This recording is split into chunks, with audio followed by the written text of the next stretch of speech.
In the name of the Father, and of the Son, and of the Holy Spirit, now and ever, and to ages of ages. Amen.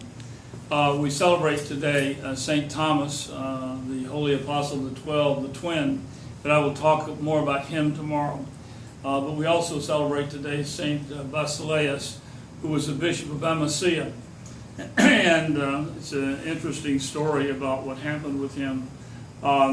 It was during the period while Constantine had allowed his brother-in-law, Licinius, to be co-emperor of the East. It was before he moved to Constantinople.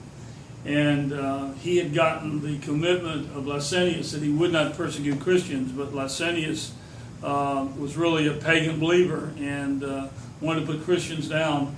And so he began to relentlessly persecute the Christians. Well, in the meantime, his wife happened to be Constantine's sister, who was a Christian believer. And she had a serving girl by the name of Agaphilia. And Agaphilia was a very beautiful woman, and Licinius decided he wanted her because he was in all of the pagan sins. And the girl was terrified, wanted to preserve her virginity as a Christian girl. So she begged the empress to protect her, and the empress arranged to have her transported to Amasya under the protection of Basileus, the bishop there, who was an elderly man. And so the emperor couldn't find her, and it went on well for a while. But Agaphilia corresponded with the empress, Licinius' wife. And he got a hold of one of the letters and found out where she was, and so he sent an armed group to get her, and also to get the bishop, Basileus, who was protecting her. Well, in the meantime, the girl died on her way. God protected her and protected her virginity, and she died on the way.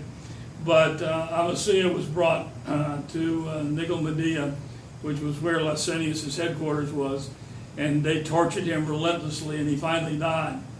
And in the meantime, Constantine had found out about the vicious persecution that Licinius was doing, so he amassed an army and marched on Licinius and defeated him. And they, of course, killed him. And that established Constantine as the sole emperor of the empire, which led to the establishment of Constantinople.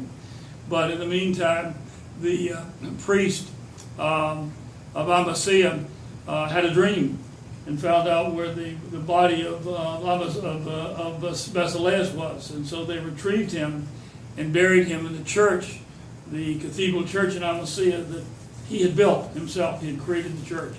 And so his relics became a place of many miracles occurring in the years that followed afterward. And of course, it was a trigger that really triggered Constantine to end all persecution of Christians and to decriminalize Christianity, which led to the 1100-year survival of the Christian Byzantine Empire. In the name of the Father, and Son, and Holy Spirit, now and ever, and to ages of ages. Amen.